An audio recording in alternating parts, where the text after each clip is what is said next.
Hey, Joel. Hey, Rosebud. How you doing? I am better now that we're doing our show this wonderful evening with you. And to the Do We Have To crew, welcome to another episode of Do We Have To, a marriage podcast. Today, it's trust, privacy, and respect all collide in one question. You know what the question is, Emily? No. Should couples share their phone passwords? No. Or not? Why you answer that really fastly? So I need to be worried. And before we get to that, and Emily answers that question and maybe dismantles our marriage in the process, we have a wonderful show for you guys today. This is not Actual Family Studios production. Executive producer, Colin, the all-knowing. This show better make some money for me one day or I'll see you on the streets, Maskell. Oh, it's Do you a like day that? in history. What is a day in history? You didn't say schmedium. Who also goes by Schmiedy. Thank you, Emily, for correcting me. sorry, That's Colin. fantastic. That would have been a dang that it. would have broke a streak of all streaks. We've been no. this is the 37th episode of Do We Have To, a marriage podcast. Congratulations, by the way, Emily and Schmedium, Uncle Colin. And thank you, Emily, for allowing me to do that for the 37th time in a row. I'm so sorry, Colin. Appreciate that. We have a wonderful show for everybody today. So not only are we going to dive into the topic of, which is, from my understanding, the most virally discussed and debated topic amongst couples and married couples, which is the access to the phone. We are also going to be discussing some more 90s nostalgia as we bring to you week after week at youtube.com/@ Do We Have To, a marriage podcast and all major podcast apps. And we're also going to be getting deep with each other with our wonderful game of Let's Get Deep by Relatable. Yeah. I love you. I love you. You guys weren't a part of, obviously, Colin edits out. Usually what Emily and I do when we're in the studio, which is also known as our dining room, we put on the audio, we start recording that, and then we get the videos ready. I doll myself up. I put a lot of moisturizer on my face. I get myself some contour, some makeup. I get myself all prettied up. And then Emily, she just walks in. She just looks, the way she looks right now on camera, that's how she looks. But I have to do a lot of work. And then usually her and I talk for about 5 or 6 minutes. That consisted me of night bitching nonstop before we got into the episode. True story. So as we sound happy and great now, that is absolutely just a front. I was being a little bitch for about 5 to 6 minutes, which only myself, her, and Colin. Well, when you're just introducing the show and you're acting like everything's great, you're on a marriage podcast, you're putting on a front regardless. You're being a little bitchy. Yeah. You're being a bit whiny. Being a little bitch. Yeah. And nobody likes it's just been a long week. Papa Ron is in the hospital. Kids' activities in full swing. And I'm sure everybody can adhere and relate to the grind. Yeah. Yes. So, 90s nostalgia. Yeah. Emily and I, we are babies of the 80s, children of the 90s. Now we're two grown-up kids in marriage, looking back at the decade that raised us, Would right? we say that we're children still? We were children. We're grown-up kids. I think Yeah, I'm pretty absolutely. good at I think adulting. our generation didn't, I mean, sometimes I feel like we're stuck being 14 and 15 in this world. No. Okay, fine. You're better than me. Is that what you want to hear? Yeah. Fair I'm enough. not Okay. stuck being 14 or 15. Oh, that's fine. That's fine. I'm good. From Biggie to Beanie Babies, Fresh Prince to floppy disk, join us as we rewind to the moments that made our childhood and shaped our marriage stories along the way. Love it. And in this edition of our wonderful 90s nostalgia, we're going to be going through the weeks of September 13th through the 19th of the 1990s. Not a lot went down during that week. There's only a few things, but the things that are happening, the things that did happen, the things that resonated with us, they're all good. Yeah. So first things first, let's talk about premieres, TV shows, movies, etc. Right? Okay. Law and Order premiered September 13th, 1990. Law and Order's been around for a fucking long time. Yeah. And- isn't it still going? Well, they have so many variations of the show. And I mean, I feel like everybody and anybody's been on that show. That's Law and Order SVU. Uncle Zach. that's it? Uncle Yeah. Zach loves that show because all the sexuality and the violence. I don't think so. You know, but he does like that show. And I then don't there's think like, it's because of that. But Ice-T's in Which that, one's right? the dun-dun? That's just Law and Order. That's just dun dun. Oh, yeah. Dun, dun, dun, dun, dun. No, I think we got that wrong. Dun, dun, dun. Yeah, I didn't Yeah, that's Law realize and Order. that it's. Oh, okay.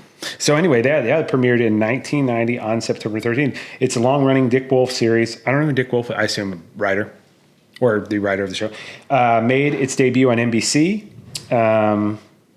1990. And I mean, it's still going today, and they've had various spin-offs of that show, the original show. Which other ones are there? There's isn't there Law and Order like Vegas? There's Law and Order like fucking Toledo. New York, Law and Order, Chicago, Poughkeepsie, Law and Order, Boise. I don't know. I don't remember. I just feel like you can do it with anything. I feel like anywhere. I know. Law and Order, Miami. I've heard about Law and Order, and I've heard about Law and Order SVU, but then There's no way Papa doesn't watch some sort of Law and Order. I think he watches the SVU one. Okay, but I'm just I saying don't for a think man he who reads does- Grisham and what's the other authors he likes? Who's he a big fan Patterson. of? James Patterson. There's no way he doesn't watch Law and Order. I feel like though he watches something called Blue something. Yeah, cop shit. I mean, Yeah. this is the same thing. But I don't know. But we're Blue talking about Stripes these or shows. Blue- So like the Tom Brady of cop shows that has been going on for forever, winning Super Bowls in their 40s. That's Law and Order. Yeah. Yeah. All right. Ready to Die, the Notorious Big album, which is one of my all-time favorite albums. It's a good one. September 13th, 1994.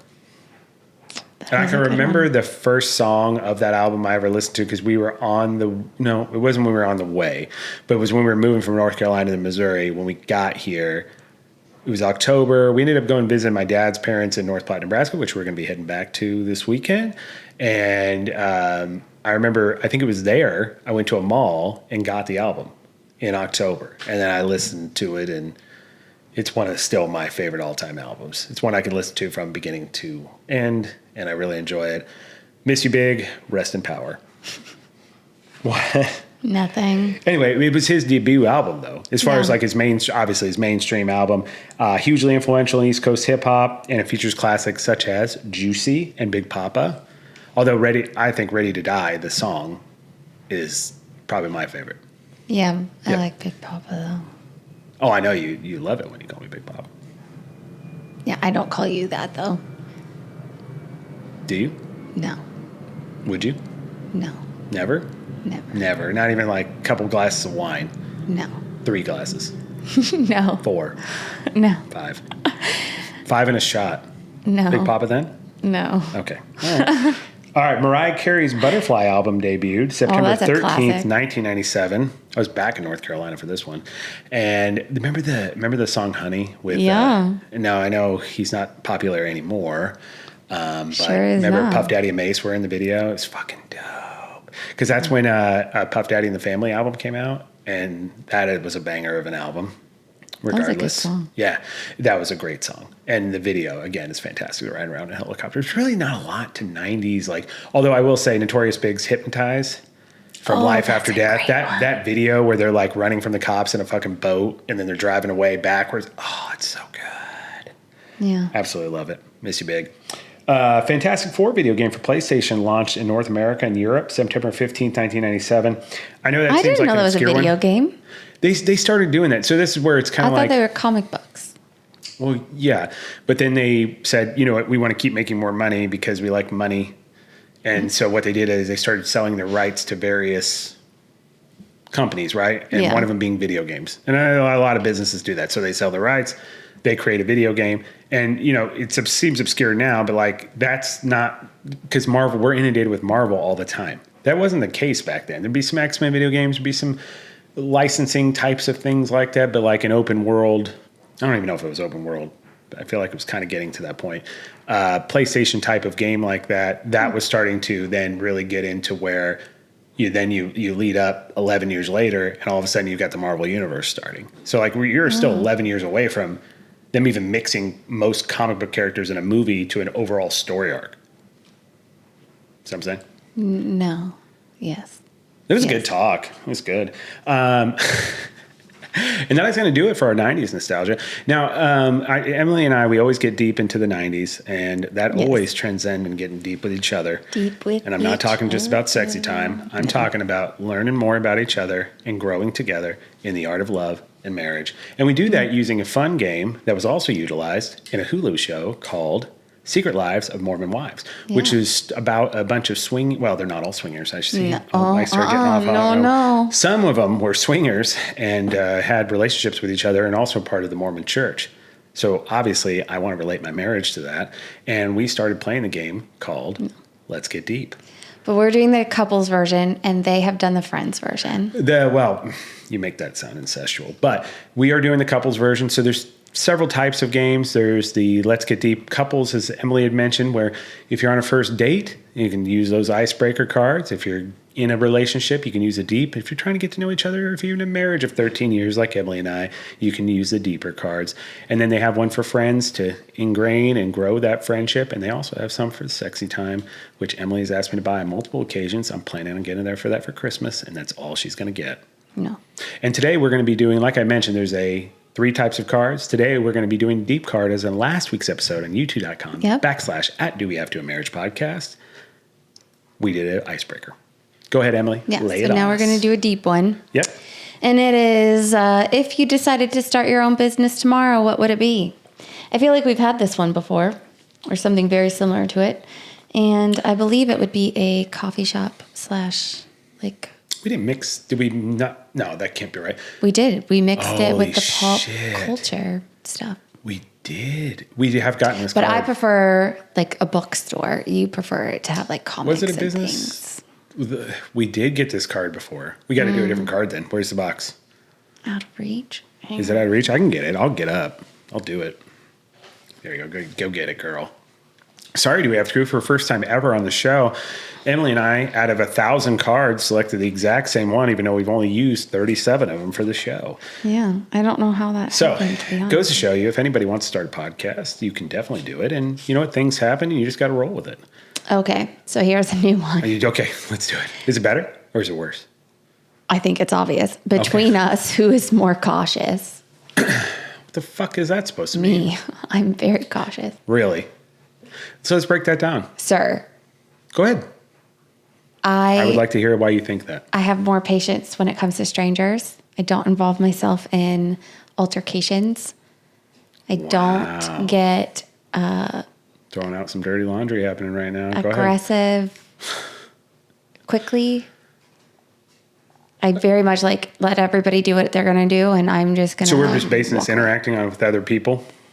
No, but even here at home, I think I'm still cautious. What about finances or education, future plans, retirement? No, you're more cautious on that career. stuff. Yeah, you're more cautious on that. No, it's not a matter of being cautious. No, I would say you are the one that is.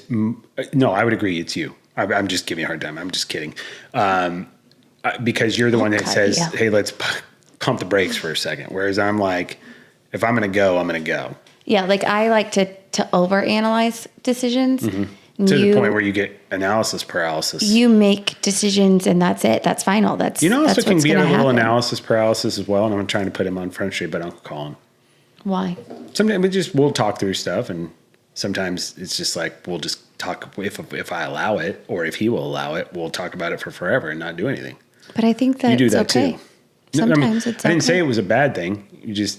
That's to me overly cautious. Yeah. So no, I would agree. You're the more cautious one of them. And to your point, I do tend to allow my emotions at times to control me rather than controlling my emotions, which then makes me. It shouldn't make me. Then I make a quick decision, and it. You make emotional decisions, not necessarily quick decisions. Well, I You think make- those go hand in hand at times, right? sometimes, I guess. Not a well-informed decision, and then all of a sudden, you're Doing a podcast with your wife. doing a podcast with your wife. At some point, I feel like we got to tell the story about the guy that I chased down the highway. But, not right now. Not today. But when I say chased is... That's not the right word to no, use. it's not the right word because it sounds like I'm the aggressor. But the guy that pulled a gun on Seamus and I. Yeah. We'll have to tell that story one day. One day, Do We Have to crew, we'll have to tell a story of a day where I'm sure Emily said, do I want to hitch my wagon to this man who would chase after somebody who pulled a gun on him? And yes, I did. So you're the more cautious one. That's it? That's the question? That's a deep question. That's the deep question. By relatable, I feel like we can do better. Can we add some expansion packs? Can we do a little bit better? I feel like that question, I almost would have rather just gone with this recycled business question. I'm a sorry. little disappointing. I'm totally kidding. They have a category on actions. What is actions? Like you actually do something? I think. I don't know. We've not. Oh, activity. Show me an example of a card. Yeah. Can you just grab one? Oh, can't read that one on air. No, I want to read. No, now you got to read it on air. No. Why? No. Don't be weird. Share it with No, the that's audience. a. Do we have to that's prove? a. That one's gonna get a block for sure. Oh, you think YouTube is sexual? Yeah, YouTube won't allow that. Not with our like rating or whatever. We haven't even opened these. Our rating is explicit material. You know that, right? No, we can't do these on air. They're all sexual? Okay. So I guess, Emily and I were like, hey, there's a sexy time one, but apparently there's an activity section. Sounds pretty no, this spicy. one's okay. Like, so give me an example. Each of you take a card, find something small and flat, and balance it on the card.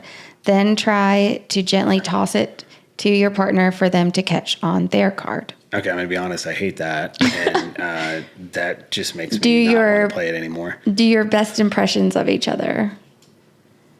Let your partner post a story on social media that you must keep up for at least 1 hour.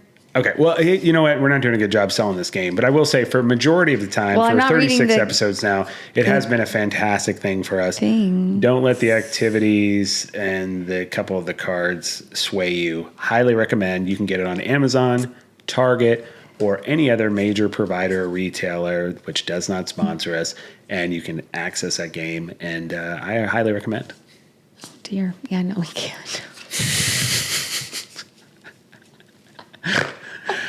Oh, good Lord. That's good stuff. All right. I don't know why these game companies have to get so fucking cute. Just deep, thought-provoking questions that allow people to get to know each other and connect more. Why do you have to be a fucking asshole and make it more than what it is? I don't know. We chose By the game. Relatable's never going to sponsor us, but I mean, I'm just going to say how I feel about it. I know I chose the game, but I mean, for the lot of it's been getting the job done. We clearly need to stop putting them happened. back in the box. We need to make like a file. Emily, I never put them back in the box. No, I do. Relatable, this is your baby. Let's Get Deep's your baby. Yeah. 90s nostalgia's mine. Let's Get Deep's yours. And I'm going to be honest, somebody's falling asleep at the wheel a little bit. I'm so tired. I'm so tired. So tired. And I thank you guys for allowing us to get deep and let us know what your answer to the question is, right? I don't even remember what the fucking question was. I mean, that's how uninteresting that question was. Who's more cautious in your relationship? So in your guys' relationships or your friendships or whatever it may be, who is more cautious? Let us know. Go to dowehave2.com. It's the first time I've mentioned it today. I should have mentioned that earlier. We have our own website where you can submit a question to the show, even join our mailing list, because eventually we're going to be sending out communications on a regular basis. Again, dowehave2.com, or comment on one of our socials. At the end of the show, we'll be giving out all of our socials that we have access to and provide content on. And again, it's dowehave2.com. Submit a question or a message to the show. Okay. So, big question. Yeah. Here's the thing. Let's just start this off, right? Talking about cell phones, we're talking about access. Essentially access, and we're talking about, it's two things, right? Access to our partner's information and privacy. Mm-hmm. And I think that's the biggest debated item. So when we're talking about one of the most virally debated topics in social media in general, and just in general, it is, why can I have, should your spouse have access to your phone password? Can I just say, and maybe this is an unpopular opinion, or maybe there's people out there that agree with me, it's okay if you don't, feel free to shit on me. DoWeHaveTo.com or YouTube.com / DoWeHaveTo, a marriage podcast, feel free. I think it's fucking stupid that it's a debate. Why? Because why can't your spouse access your phone? I think this is the weirdest thing. Like, what do you think they're going to find out about you? That's the point, right? Well, so if you're not going to, so I guess that's my point. There's a difference, right? So there's two, in my opinion, there's two separate questions being asked here. Okay, let's break it down. Go ahead. To me, it's having access to your phone and passwords. Okay. And then allowing your partner to have the privacy. Right. So I guess it is a balancing act on both sides, right? So for me, yeah, you have my phone, you have my passwords, you have all of that. Mm-hmm. You take my phone whenever you need it. it's there. I don't have any reason to ever stop you or anything. But you also allow me to have privacy and conversations with my friends and family, and you're not going through every text message meticulously. You're not reading every email meticulously. You're respecting my privacy. You're using whatever it is that you need from my phone. To me, those are two separate things. Just like I have access to your phone and your passwords and things, but I respect your privacy and I don't go through your text messages or your emails or, like it's... What's wrong with going through a text? Well, I mean, I guess I've never looked at your phone and been like, I have to go through and see what your messages are. But right, I've never felt like I needed to. I need to be guarded, because to me that's kind of a flag of like, or are you talking shit on your spouse, or are you talking to somebody that you shouldn't be talking to? So I think that's where the balancing act. No, not you. Don't make this about you. No, I'm just saying not. In general, there's kind of a balancing act. It is, yeah, you can have access to it. I'm not hiding it from you.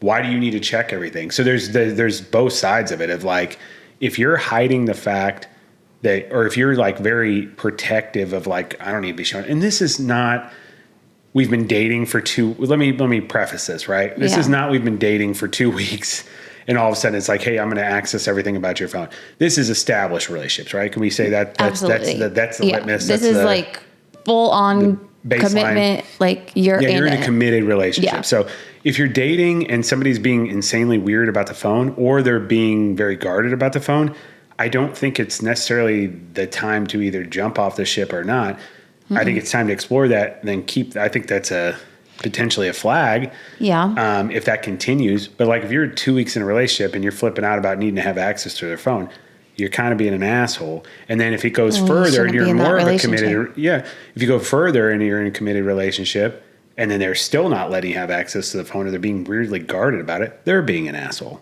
So I think it's kind of like or if you've had graph, it and then right? Time versus access, right? And as time goes, access increases, right? What's on your arm? What do you mean? Where? Is that a Band-Aid? Oh shit, I put So, okay. Sidebar really quick. Maeve, I don't know how she did it, but I went and picked up the girls after I got done. Uncle Connor and Aunt Emma took over at the hospital to spend time with Dad. Shout out Uncle Connor and Aunt Emma. I'm putting work in after work to go and spend time with Papa Ron. I went to go pick up the girls from Gigi's house, your mom's, and Maeve, like, I don't know what she was doing. She was great mood. We walk out of the house. Everything's fine, normal. She did try to do a spin dance move on her leg, but at the fucking edge of the fucking cement stair, and then just fell into the ground, and then looked at me like, why did this happen? How could this have happened? Oh, I don't know. Because you try to do a fucking weird professional ballerina move on the edge of a concrete step, and then you fell. Good choice. So anyway, she didn't actually have a cut, but of course she had to have a Band-Aid because it was red on her knee. And Band-Aids make everything better. And then there we are. Yeah. Sorry, let's jump back into it. I'm sorry. Yes, no, I agree. But I also feel like there's also a red flag being thrown out if you've had full reign and then all of a sudden they get jumpy, like, why are you taking my phone? Why are you using this? What do you need it for? Or they changed their password and didn't tell you, or they're never mind. Yep. I think it's much more of a red flag about being defensive about the phone than it is. I think it's easier to be like, you need to chill the fuck out about checking stuff all the time. I let you have access to it. And then as soon as they start just regularly breaking that, why would you want to have somebody like that in your life? Controlling like that, right? It's all control either way. It's control in a negative, toxic way on both sides of the fence. Yeah. Right? I would be alarmed if you all of a sudden started taking my phone all the time and spending forever going through everything and be like, what is it that you're looking I'm being an for? Then I'm being an asshole. An untrusting asshole. You could just ask me, you know. I should have trust in you in the relationship. Right. And vice versa. Yeah. But the only time I also think that maybe it's okay for you to keep it separate and private, and this might be a very unpopular opinion, is if you as a couple, established couple, keep your finances separate,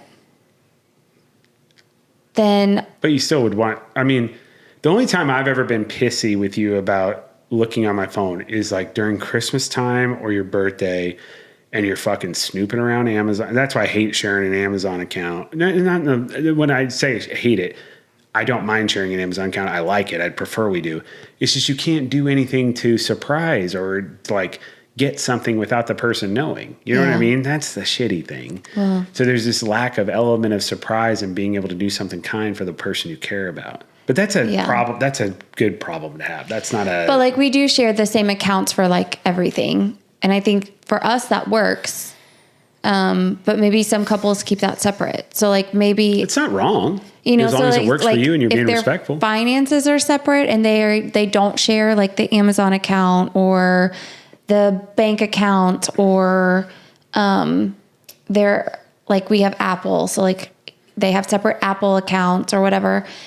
And I don't know. Like I do want to talk about the time you basically hijacked my Apple library. Now it's under your email. Yeah, I did. I hated it. Mm-hmm. Yeah.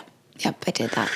But I just feel like at those points, then maybe you don't need access to everything because you keep something so large and foundational of a relationship individual. So then the phone thing could fall into that. Well, like they don't pay for my phone. I pay for it. So they don't need it. No, I agree. But I'm just saying if you're going to be like super weird and defensive about it, you're alluding that there's something you don't want them to see. And if it is, yeah, I bought you something and I don't want you snooping around my bank account. Or if it's, hey, we've been dating for 6 months and yeah, we're exclusive, but you're not going to have access to every fucking app I have. I get that. But I'm just saying like what we're talking about is like if you're married, you're not going to let somebody see your bank. You're not going to let your spouse see your bank account. That's to me, I'm sorry. And maybe I'm wrong. I think you're being an asshole. I think that's a problem. And I think you're creating a blank space, as Taylor would say, between you and your spouse. I don't know how, well, I mean, we only dated for 6 months before we got engaged. So that's because I made love to you so well. He wanted to marry me Lord so quickly. Have mercy. Learn from me, gentlemen. No, I don't remember when. I don't know if it was ever brought up. It was after we got engaged and right before we got married, we decided we were going to join our finances. But that's not. There's nothing wrong with having separate finances. Well, no, I mean like when did I give you access to stuff like my phone and all of that? Like I can't remember if that was even a conversation. It was just something that happened organically. Just happened because it wasn't really until we had like iPhones together that we even started asking each other. When you had an Android phone, I didn't want anything to fucking do with your phone. I loved my BlackBerry. Right, stuff like that. I just never. I don't know. I miss my BlackBerry. And I've been cheated on before. And I never even I wasn't worried about it. You know what I mean? It was what it was. And yeah, I mean, like as far as like our relationship, like I just wasn't concerned about that. Yeah. I'd been cheated on before and you were the first relationship that I never felt that guard had to be up all the time. I think there's some reasonable things to be like, oh, I don't know if I want you seeing that. Like internet search history, like if I watch porn or something. I don't know.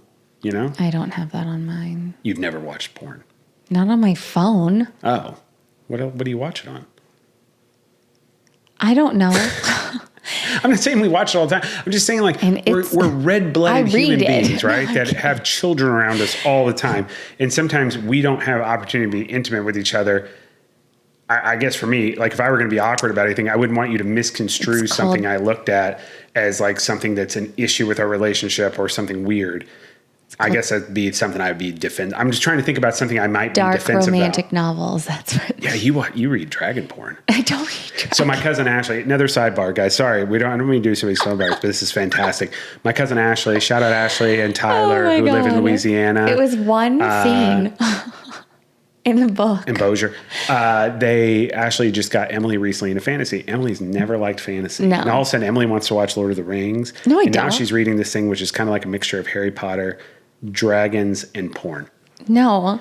High school students banging it out. No. They're learning how to ride dragons and getting spiced up with each other all the time. And Emily is loving the fuck out of it. All I see her is just like this. No. When she's reading. This is her reading. No, it's the Empyrean series. It's like Fourth Wing. Absolutely. Whatever. It's just like Bridgerton. I can't satisfy her in a way that Bridgerton and what's the book porn? What? What's the dragon porn book called? Well, the one What's I the name of read, the series? Just give the name of the I think series. it's called the Empyrean series Yeah, or something. the Impenison series. I don't know, yes. but the book is called The Fourth Wing. Yeah, there's probably a fifth wing there too. Yeah, I don't think so.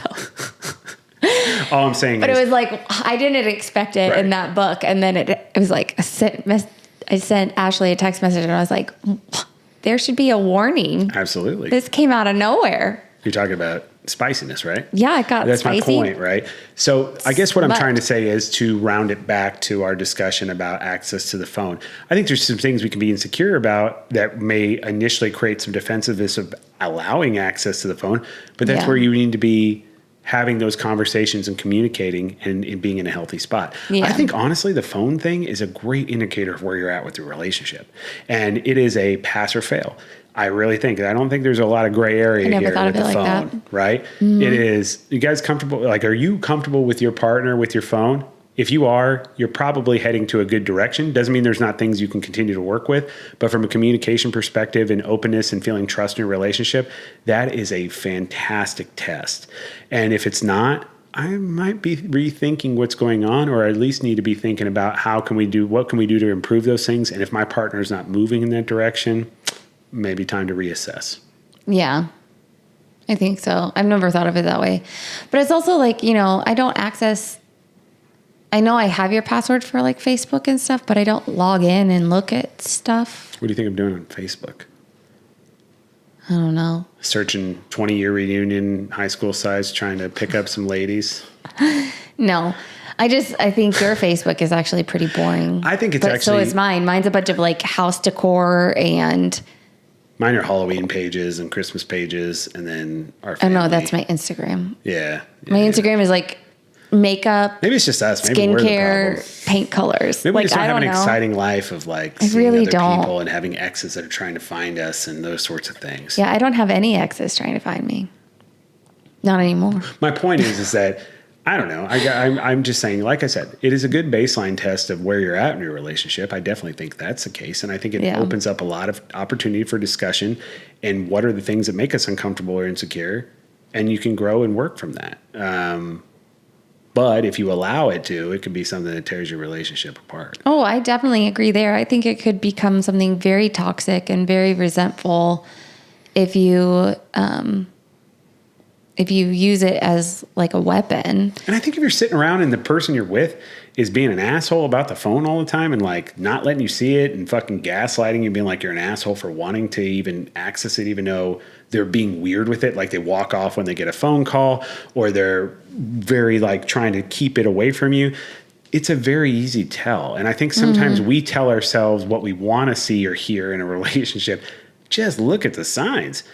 A phone is a very useful tool. It does not have to be a bad thing that a person's being weird about the phone.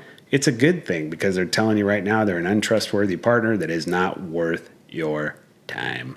Yeah. But I think it goes beyond the phone, like, even to like the computer and stuff. Like you have access to all of my email accounts. I have access to yours.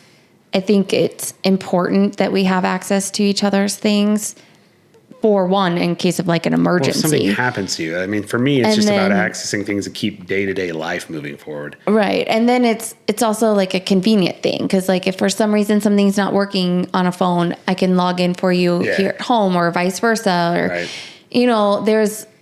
there's other ways to help each other when you have more access to things and you're not going to give me the password one day and then be like, oh, now I have to change it because I asked her to log in and get this email and forward it to somebody or whatever, so like, I think it's just another way of communication and another way to show how strong you are as a couple, because It's a very good point. there shouldn't be any separateness between the two of you. Like, yeah, we each have our own whatevers, but it shouldn't be looked at as yours versus mine. Agreed. It should be like, you took the lead on this, I took the lead on this, but like, here's the info, here's. And to your point, I think this is the way you do it, right? You start out, you're in a relationship, you're respectful about each other's privacy more than you are about knowing everything about each other, right? And then as your relationship grows, again, you're ascending to this where all of a sudden the phone becomes a tool or a partnership between the two of you where you're utilizing that to conquer the world. By conquer the world, I mean you're taking on day-to-day life, you have careers, or you're dealing with your family, and you're using that as a cohesive tool to attach the both of you and allow you to knock out the things and be the best couple that you can be. That's towards the end. But I'm saying if you're respectful of it and you're being communicative about it and you're treating it with respect as you grow, then it's just a tool where you're combined. And at any time, if you deviate with that and you start being weird with it, you're doing something fucked up. Yeah. So again, it's a good tool. It's a good tool to be able to tell if somebody's doing something they shouldn't be doing, and it's a great tool to grow into a great couple together. Yeah, like we don't even have different like Starbucks accounts. Are you bragging about us or something? No, I'm just thinking like of everything that we have. We overly combine. But I think here's the thing. We overly combine, which I don't think is bad. I think it's easier. We may have done it too fast, too soon, though. I think we're great with it now, but I think I don't know. I think it allowed us to fall into some pitfalls, like with our finances at times. Like I think it could be convenient for one of us to not have to. And I said about this both of us. Oh yeah, I think it could be convenient to be like, oh, I didn't know about this because you take care of that, right? So there's pitfalls to it too. If you're not being respectful of the process, if you're not growing together with these tools, it's a tool. There could be bad about allowing access to everything too. I mean, again, yeah, because like I took path of least responsibility with things. It's not just you, but isn't that? I mean, like, you. At one point, I did take very little responsibility because, like, I had access to it, but you managed it. That's specific to bank account stuff. How about when we're dealing with kid stuff? Sometimes we'll get joint texts together, or we have text group stuff, and it's like, oh, I know Emily's got that. So, like, you know what I'm saying? Like, there's a way to do this to where it helps you become a better couple. There's a way to do it where you can be apathetic and you're kind of still both two ships passing the night. And then there's a way you can do it where you can absolutely dismantle your marriage or your relationships. Yeah. Fair? Fair. All right. Well, fucking we figured it out. Here's the deal. You guys got it. You heard all that. So, do we have to? Do we separate or keep going the path we are going? I think we keep going. I think we need to be more, for you and me, it's being more respectful about all the tools we have on the phone that we share together, and how do we allow that to create a more cohesive relationship where we're doing better and we're more on the same point in time, where at the end of the day, it's like, God damn, we are on it with all these apps. All I want to do is rip your clothes off and show you how much I appreciate you. Well, that was aggressive, and thank you. You're welcome, baby. So, let us know. Do we have to, crew? Have you had any experience with this, with your phones? Have you had learning opportunities? Has there been things that have worked well? Have there things that have not been well? Go to dowehavето.com. Shoot us a message. We'll gladly follow up on that. This is episode 37, but we love to talk about what the Do We Have To crew has to provide as far as feedback to us. Reach out to us on our wonderful socials. And Emily, do you have those socials? I didn't print those off. So let's talk about them. Facebook. But I also kind of want to know, like, what boundaries do you guys set with? Oh, that's a good question. Sorry, I cut you off. I apologize.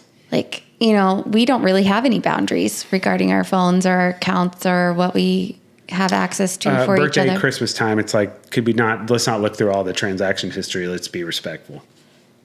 Right. You're terrible about it. I am. I don't like surprises. Which is just it's such an opposite thing to me. Do you like to be surprised not knowing your gift, or do you like to know your gift? Answer that on top of the phone thing, dowehavето.com. Yeah, I want to know. I want to know now, too. Do we have to, crew? I want to know. But you can find us on Facebook, Instagram, and Threads. Yep, that's right. Do.we.have.to. Okay. You're welcome. On X is at Do We Have To A Marriage Pod. Yep.